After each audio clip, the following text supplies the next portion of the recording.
हाय, good morning. कसे आहात सर्व? तर आज मला हेअर वॉश करायचा होता.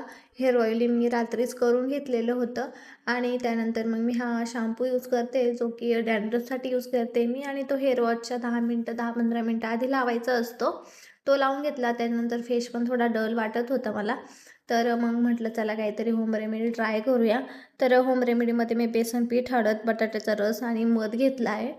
इन्स्टंट ग्लो हवा असेल तर ही रेमेडी तुम्ही पण नक्की ट्राय करा. खूप छान आहे हिचा रिझल्ट. त्यानंतर त्याला व्यवस्थित मिक्स करून घ्यायचं आहे. त्यामध्ये एकही लम्प्स नको राहायला. तुम्ही ब्रशने पण लावू शकता, पण मी ते बोटाच्या साहाय्याने लावून घेत आहे. व्यवस्थित सगळं असं सारखं लावून घ्यायचं आहे.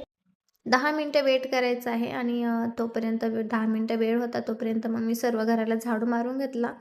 दुःख तर ह्या गोष्टीचं वाटतं की झाडूमध्ये कचऱ्यापेक्षा जास्त माझे केसच असतात. चला असं आपलं मी फेस पॅक पण व्यवस्थित ड्राय झालेलं होतं. 10 मिनिटं पण झालेले होते.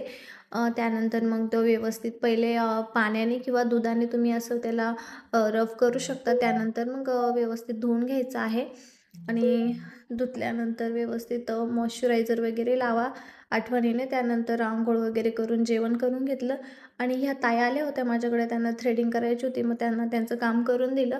त्यानंतर मग मस्त हेअर ओले होते तर मग छानपैकी असं हेअर ड्राय करून घेतलं आणि असं होता माझा आजचा दिवस. भेटूया उद्याच्या ब्लॉगमध्ये. तोपर्यंत बाय बाय.